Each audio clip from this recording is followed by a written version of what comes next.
Mais que se passe-t-il à Mayotte? Comment une île avec une population aussi accueillante et possédant l'un des lagons les plus beaux du monde, une véritable carte postale, est devenue un territoire où on a peur d'habiter? Depuis quelques jours, on entend beaucoup parler de la terreur dans laquelle vivent les Mahorais actuellement. En effet, un jeune garçon de 20 ans est mort en novembre dernier sous les coups de nombreuses machettes. Et ce jeune homme, malheureusement, faisait partie d'une bande. Et selon ses amis, il faudrait plus de 10 morts pour que cette guerre des bandes se calme. Sachez que cette violence qui est en train de vivre la population de Mayotte existe depuis très longtemps, mais actuellement elle est en train de prendre une tournure inédite. On va analyser aujourd'hui l'actualité ainsi que l'histoire de l'île de Mayotte pour comprendre les sources des problèmes qui ont ramené à l'insécurité et à la crise migratoire actuelle. L'une des principales raisons qui a causé l'insécurité à Mayotte est sans surprise pour les Mahorais, la crise migratoire. Dernièrement sur France 24, on a pu entendre consécutivement la députée de l'île Estelle Youssouffa et le maire de Mamoudzou que nous saluons s'alarmer sur la situation à Mayotte. Ils nous ont brièvement expliqué que cette insécurité est le fait d'adolescents et de jeunes adultes issus de l'immigration livrés à eux-mêmes.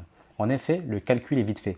Laisser de jeunes adolescents très pauvres vivant dans des maisons insalubres sans accompagnement, sans cadre et de parents pour les éduquer ou à défaut des structures pour les prendre en charge va inévitablement mener ces jeunes à délaisser leur scolarité, à voler, agresser autrui, à s'organiser en bande pour être plus efficaces dans leurs méfaits. Tout cela mène à la paupérisation de ces jeunes enfants issus de l'immigration. Tout cela aurait pu être un cas mineur s'il s'agissait d'une minorité ou de cas isolés. Mais c'est tout l'inverse malheureusement. En effet, une grande partie de la population de Mayotte est officiellement peuplée de 50% d'immigrés et de sans-papiers. Et officieusement, beaucoup plus. Selon la députée, il y aurait plus d'immigrés et de sans-papiers à Mayotte que d'habitants mahorais. La moyenne d'âge à Mayotte étant de 23 ans selon l'INSEE, imaginez l'ampleur des dégâts. Imaginez le nombre de jeunes immigrés qui sèment la panique et la terreur à Mayotte. Selon le maire de Mamoudzou, principale ville de Mayotte, 80% des détenus et 80% des élèves scolarisés sont étrangers. Alors une question doit vous venir à l'esprit. Comment cela se fait-il qu'il y ait autant d'immigrés à Mayotte? Et pour que vous puissiez comprendre, faisons un peu d'histoire. Le 25 avril 1941, le dernier roi de France, Louis-Philippe Ier, achète Mayotte qui va ensuite devenir une île française.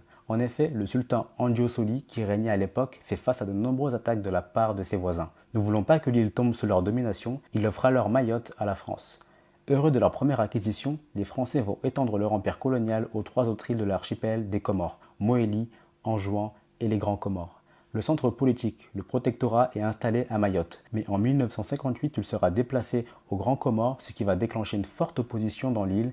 Et c'est de là que va naître l'idée dans la tête de certains Mahorais de vouloir la départementalisation. Dans les années 60, Zenam Déré, une héroïne pour les Mahorais, et le mouvement des chatouilleuses revendiquent leur volonté d'être définitivement une île française. En 1974, la France organise un référendum pour l'indépendance des 4 îles de l'archipel. Vous savez, à l'époque, c'était la grande mode. En prenant en compte tous les votes de l'archipel qui comptent 4 îles, ils accèdent à l'indépendance. Mais en regardant de plus près les votes des différentes îles, Mayotte ne vote qu'à 36% pour l'indépendance. Elle était la seule île qui voulait ardemment rester française. Mais malheureusement, le référendum prend en compte l'archipel entier. Donc contre son gré, Mayotte accède à l'indépendance. Mais la France voit tout de même une opportunité de rester dans la région avec l'île de Mayotte. En effet, va être organisé un référendum île par île en 1976 et c'est ainsi que Mayotte va définitivement rester française. Et en 2009, Mayotte devient le 101e département français. Ce second référendum très controversé n'est pas du tout accepté par certains hommes politiques comoriens. Car l'archipel ne formant qu'un seul corps, faire un vote île par île est totalement inacceptable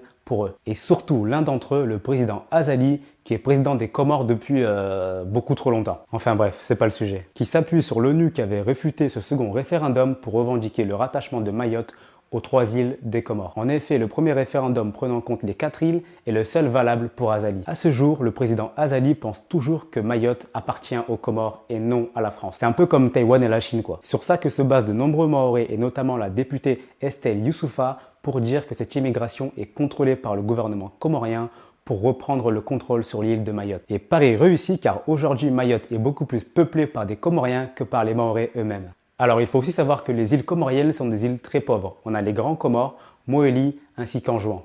Les habitants cherchent aussi une vie meilleure en essayant d'avoir les papiers à Mayotte. Elles vont notamment accoucher au sein d'hôpitaux mahorais. En effet, les nouveau-nés vont être directement pris en charge par l'État.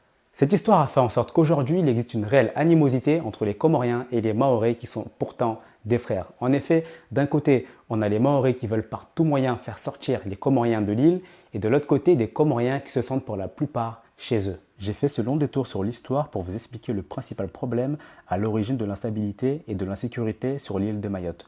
Tout cela couplé à l'intérêt moindre de l'État pour l'île de Mayotte qui est le département le plus pauvre de France et celui dont l'État se soucie le moins. Les Mahorais se sentent laissés à l'abandon, une politique migratoire plus sévère, d'où les nombreux votes pour le Rassemblement national au sein de la population, et surtout un accompagnement des jeunes livré à eux-mêmes plus soutenu et marqué. J'espère que vous avez pu cerner un peu mieux les origines de l'insécurité à Mayotte, due à cette crise migratoire non contrôlée et de la montée de la violence au sein de l'île, qui est surtout du fait de ces bandes de jeunes immigrés, pauvres, livrés à eux-mêmes, sans adultes ou structures pour les accompagner à s'insérer dans la société. Étant moi-même mahorais, ça me tenait à cœur de faire cette vidéo. En effet, la situation là-bas est très compliquée. Il serait vraiment temps que la France se saisisse de cette affaire et ne délaisse plus l'île de Mayotte. Et oui, Darmanin, envoyer 12 membres du RAID pour une semaine, c'est très gentil, mais ça ne va pas changer grand-chose à la situation à Mayotte. En effet, Mayotte est le département le plus pauvre de France, où un tiers de la population est au chômage.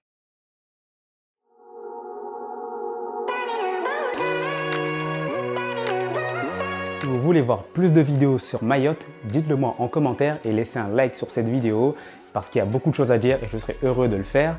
A défaut, si tu veux voir d'autres vidéos sur la chaîne qui redonnent plus foi en l'humanité, je te renvoie vers une autre vidéo qui part donc de l'Afrique. Tu vas voir, c'est super intéressant, tu vas pas être déçu. On se retrouve de l'autre côté.